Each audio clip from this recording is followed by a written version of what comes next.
Today on The Divide, some of you either really love Ted Cruz or just really hated my commentary last week. Either way, we respond to your criticism. Also, checking in with Seattle's so-called street czar. We just don't want Seattle not to be the first one that benefits. Plus, one-on-one with the new head of the FBI in Seattle, we talk political extremism and the city's unique political climate. You know, I mean, you read about the protests and things going on. That and more as we attempt to bridge the divide.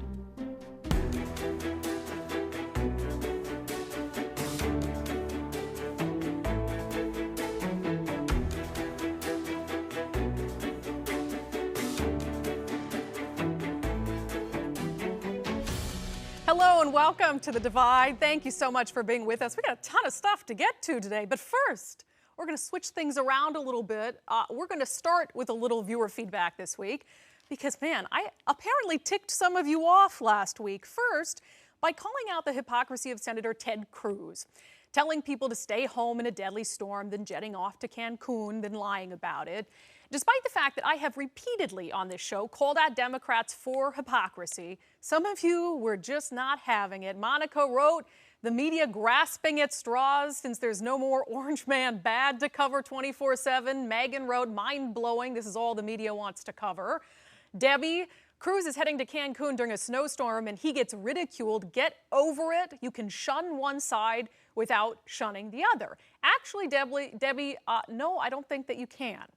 Bridging the divide demands that we stop looking at everything through a partisan political lens, that we judge people's actions independent of their politics. So despite the backlash on Facebook that I endured, I tried to post a picture of my dog to see if you guys would leave me alone because my dog's so cute. It worked a little bit, actually. But despite the backlash about my Ted Cruz comments, that he's a hypocrite, I stand by them. I think Ted Cruz should have been laser focused on helping the people of his state. I think he is a hypocrite for not doing that. It is what he was elected to do. But separate from the Ted Cruz thing, apparently that wasn't the only thing folks were mad at me for last week. Well, we must have just had a bad show. Many of you also took issue with the fact that I invited former state GOP chairman Chris Vance on the show to talk about the future of a party that he no longer belongs to.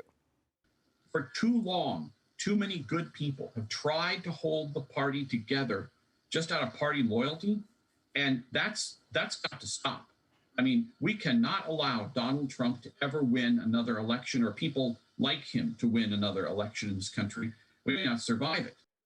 So in response to that segment, Cindy wrote me on Facebook, Chris Vance doesn't speak for Republicans.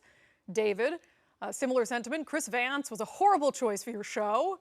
Bill wrote, please tell me you are interviewing actual GOP leaders for your segment about the future of the GOP. Okay, so here's the deal. First, I do think Chris Vance was an appropriate guest on the topic. The topic at hand was efforts from current and former Republicans to split off from the GOP. Vance is among that group, actively behind the scenes. That being said, I do believe that some of the criticism that you sent me on this was valid. If I'm going to invite a never-Trumper on, I should have also invited someone who believes that Trump has a place in the future of the party. In fact, I got a text message after last week's show from just such a person, State Senator Doug Erickson. So, Senator, without sharing private text messages, which I would never do on TV, let's just say you weren't thrilled with my journalistic decision to have Chris Vance on to talk about the future of the Republican Party. Why? Well, I think the Republicans in Washington state have a lot to talk about, a lot of great solutions. Chris obviously was part of what's called the Lincoln Project, now kind of embarrassed group that focused on beating Republicans all around America. So he was funded by liberal groups to defeat Republicans. So I think here in Washington, we should talk to Republicans about what the best pathway forward is. As far as former President Donald Trump, what do you believe his place should be in the party moving forward? A big role. I believe in a big tent for the Republican Party because we're moderates, we're conservatives, we're independents, we're libertarians. And I think what Donald Trump did was he talked about a lot of issues for the middle class Americans. How do we bring manufacturing jobs back? So I think that's his role going forward. How do we get to energy independence? How do we talk straight about things we need to talk about America? And what I really liked about Donald Trump is he loved America. And I think going forward, there's a huge place for the Republican Party to talk about a America First program, to talk about a MAGA movement, to talk about energy independence and jobs and doing those things that really can bring us together as Americans. You know, one of the things Chris Vance said that I have a hard time arguing with is he said, I fundamentally don't believe that Marjorie Taylor Greene can be in the same party as Jamie Herrera Butler. I mean, that is a huge, and look, I would make the same argument for, you know, say an AOC and a Joe Manchin. You know, how are they both in the Democratic Party? But how do you convince, if you look at the big tent idea, how do you convince Republicans who are thoroughly disgusted by the words and actions of the former president, actions they believe led to an insurrection at the Capitol? How do you convince those people that they can remain in a Republican Party that still embraces Donald Trump? Well, I think you focus on what brings us together, not what divides us. And people like Chris Vance, he's focusing on divisiveness and trying to divide the Republican Party up, and that's not healthy for what we're trying to get accomplished. Focus on those things that we agree on: limited government, lower taxes, fixing the bureaucracy, energy independence, bringing jobs home from China, good trade deals that benefit Americans. You know, those are core fundamental Republican issues that we all join together and we believe in. So again, I do believe there's room for a big tent, and we do welcome all those people, whether you don't like President Trump or whether you love President Trump. Going forward, we have to come together around those key issues that most of us agree upon 90% of the time in the Republican Party. And it's a great one. Ronald Reagan said, you know, if we agree 90% of the time, I'm going to work with you on the other 10%. But I think there has to be a mechanism where Republicans fuse together really Reaganism and Trumpism into a clear, coherent pattern forward for Americans. And I think that's what the people of Washington State and America want. And is that sort of the idea of your Freedom Caucus? Tell me about that. Yeah, so we formed a Freedom Caucus in Olympia, and our goal is to be a voice for the people who don't feel they're being heard. So we just introduced a transportation funding package that says we're going to use the sales tax on existing car sales and trucks to fund our road projects. We believe that's an idea the people of Washington State will support. So we're not interested in coming forward proposals that the Democrat caucus will like, that the Republican caucus will like necessarily, or that the special interest groups in Olympia will like. We're coming forward with plans that the people of Washington State, we believe, will like. And that's what the Freedom Caucus is all about: standing up for those issues, giving people a voice who don't feel they had a voice during the pandemic shutdown and the continuance of the emergency orders, and Jay Inslee making what many would consider irrational decisions about what was happening in terms of who could be open and who wasn't open and what time of night the COVID bug came out. And COVID's serious. I take it very serious, and people should take precautions. And I've lost friends and family to the COVID virus, but actually friends, not family, to clarify. I've lost friends to the COVID virus. So it's serious. We should take it seriously, but we also have to move forward in a coherent fashion. So we give a voice to that when it comes to the Freedom Caucus here in Olympia and in Washington State. And of course, the Freedom Caucus is thoroughly in favor of the capital gains tax, right?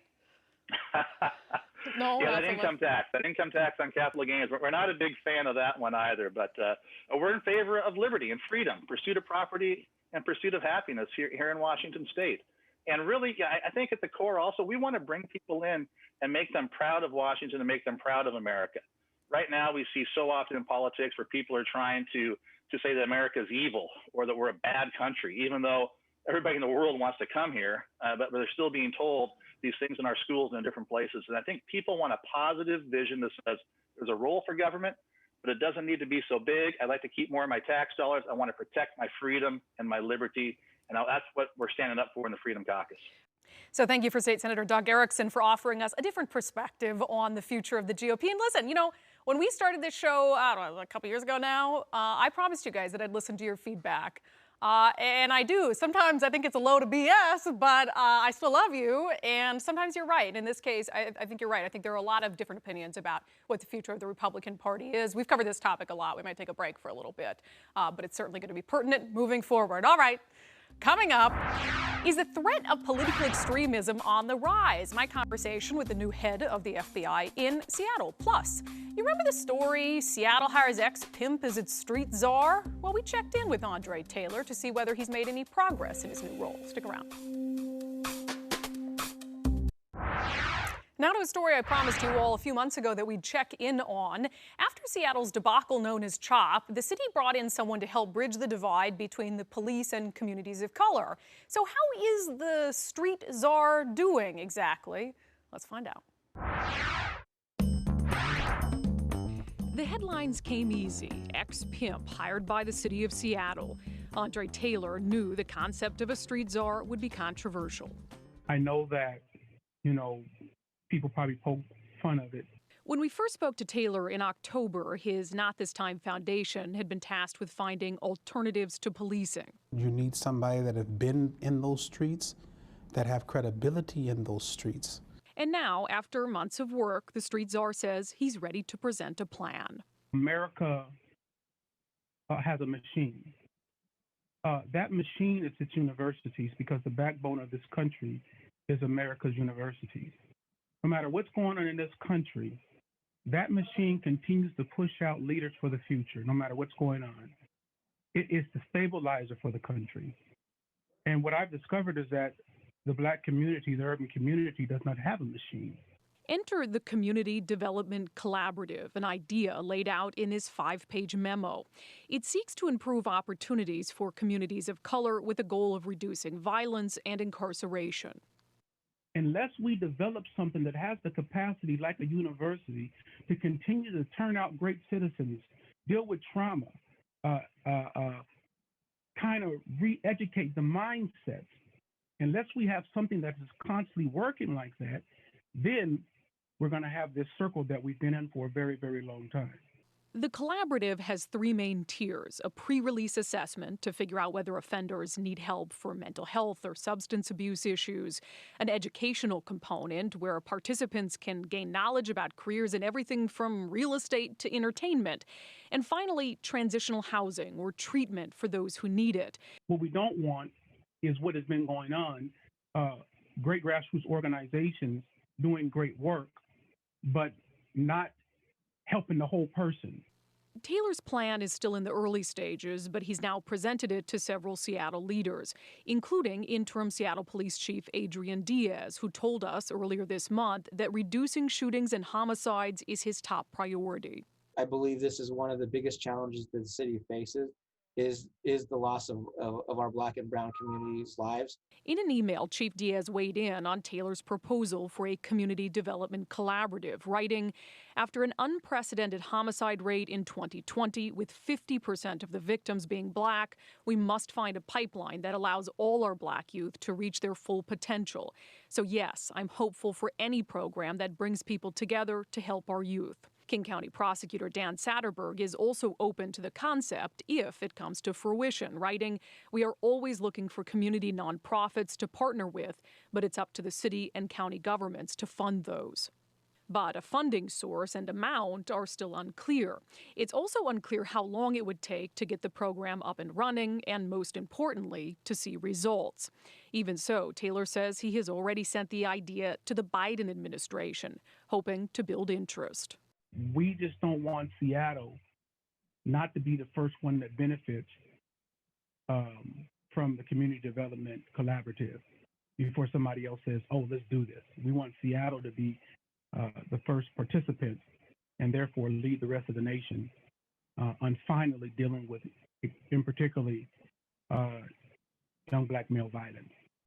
So again, I mean, this plan at the early stages, we don't know if there's going to be buy-in to this and to what extent, how long it would take to get off the ground, and then after that period of time, whether it would be successful. So I'm going to end this in the same way I end our first story on, and which is we'll check back in and we'll see what progress this is making.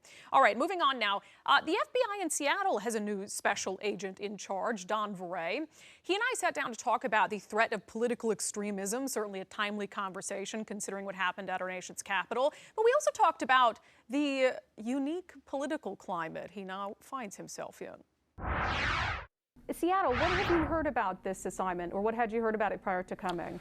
You know, I heard, so of course, new SACs coming in, they ask about the office, great things about the people in the office, so specific to the office, and more so what drew me to it was the casework.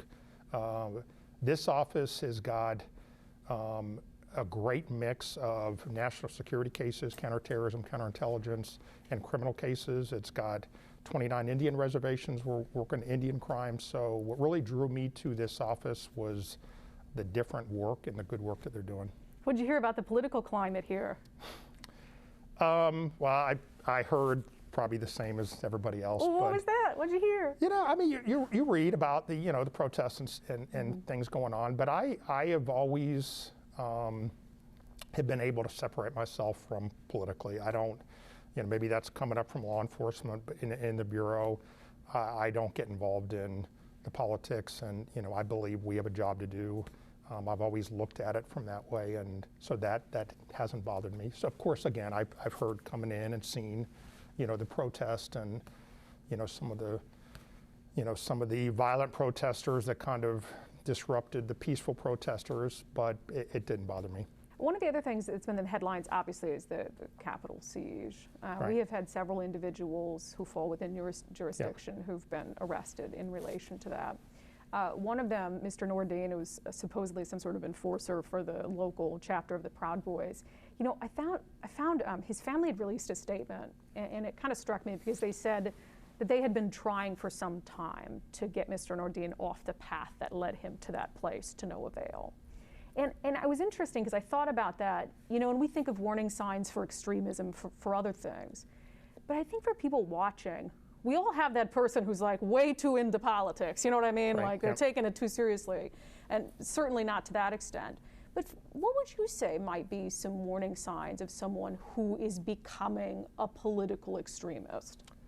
I think whenever that rhetoric gets beyond just that, the rhetoric, the talk, then it's got to be a concern. And you're right. I mean, that is a concern of ours. And that could be a thin line of somebody just talking, and then how do you find if they do cross that line and do something overtly to do, and I think that is a concern of mine, is looking at, domestic extremism or domestic terrorism on, if you've got that person that is planning, and he or she is sitting in his basement planning something, how do you stop that? And for us, I know I'm kind of getting off the question, but I think for us, it's worth working with our state, local, federal partners here, kind of helping us to put those pieces together. So if you've got somebody that's sitting in the basement, and then also relying on the public to make those calls and report things that look suspicious, and then putting those pieces together. So if you've got, a neighbor calls in that says that, their neighbor is doing something suspicious, and then maybe, running that person's name through state and local, police databases or federal databases, and kind of connecting those dots, I think is the best for us to find them, but it's challenging for us. International terrorism, since 9/11, I think the FBI is really good at that. We've gotten, using the tools available to us to work international cases, we've gotten good at. I mean, working not only with our federal intelligence agencies in the States, but also overseas. I'm coming from London, and I can tell you the relationships with the security services there were excellent. So we are good at looking at international terrorism. It's the ones, to your point, where you've got somebody that might cross that line, and how do we find that? So speaking of the Capitol riot, and one of the people charged here being a Proud Boy, Canada just declared the Proud Boys a terror organization, a domestic terror organization. Do you agree with that? Do you think that they are a terror organization? I don't. We don't investigate just by membership. So if somebody says I'm a member of the Proud Boys, we don't investigate just based off of membership. Again, to have a domestic terrorist or domestic, we look at violation of federal law. If somebody commits an act of violence to further that law, and then also furthering it for a social or political agenda. So if you've got those three tiers or three prongs, then we would look at the individual. But just by saying they're a member of a group like Proud Boys, we don't, it's First Amendment protected. We wouldn't look at somebody for that. So you're not keeping tabs on all the Proud Boy members around the state? No, we would not. Again, we're not looking at anybody specific just to membership, no. That being said, given what happened at the nation's capital, given that we had some of them who were from this area, is there a growing concern for the threat of dangerous political extremism? I would say there's a growing concern. I mean, again, we talked about there's always a concern. There's not a growing concern. It's always a priority for us, but I would not say growing concern. So would you say the FBI anticipated what would happen on January 6th, or were aware of that as a possibility? I think that is getting into, that's something that I was not involved in. Again, I was in London at the time that happened, so to be able to comment on that, I really couldn't get into the specifics. So kind of the flip side of what we're talking about on the far right, and we discussed this earlier, we've had some issues with the far left here. We have for years had issues with anarchists. Goes back to the Occupy days. I mean, even really further than that, but I think more recently the Occupy Seattle days, May Day every single year. Is there anything that can be done from a law enforcement perspective to deal with the groups that are involved in this activity year after year, to try to quell it for years to come? No, because again, I get back to that, unless there is a crime committed, I mean, from the federal side, unless there is a federal crime committed, we are not going to get involved. Even the protests here, we're not involved in, until they cross that line where there's a federal crime committed, we're not going to be involved. There's some politics around that too, going back to the political climate here. Some politicians who believe that it's too heavy-handed to take these people and to send them to federal prison. So how would you deal with blowback from political leaders who don't want you guys taking those sorts of actions?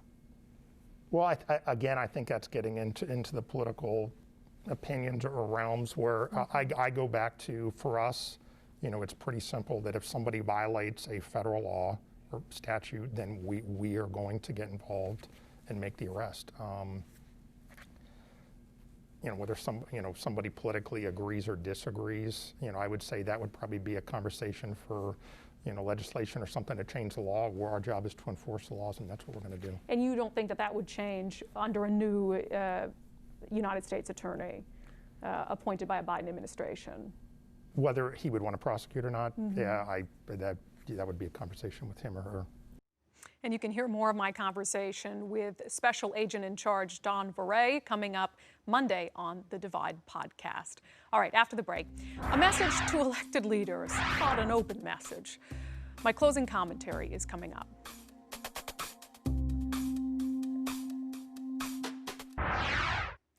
I want to keep my commentary short and to the point today. I could tie this to a particular news story, but frankly, it applies to more than one right now. If you decide to run for office, you are deciding to be a leader. But more than that, you are telling people, I am a leader. And from the day you take office, you are taking responsibility for the problems that existed before you and the problems that arise under you. It doesn't matter whether those problems are actually your fault. It doesn't matter whether it's a natural disaster or a pandemic or a homeless crisis. It doesn't matter whether it's a mental health system in shambles or a drug epidemic that has taken over our streets. It doesn't matter if it's unprecedented unemployment or unrelenting crime. When you are a leader, every problem is your responsibility. And it's time we start electing people who know that. People who say, blame me, ask me, trust me with that problem, hold me accountable. Because we have frankly got way too many elected leaders who seem to forget what they signed up for, who act as if they are the victims of an unfair media or an overly critical populace. But we have far too many crises to keep electing so-called leaders who spend more time pointing fingers than solving problems. So I think that it's about time we politely encouraged them to find a different line of work. All right, thank you so much for joining us on The Divide, and don't forget to download and subscribe to our Divide podcast. I'll see you tomorrow on Q13 News This Morning.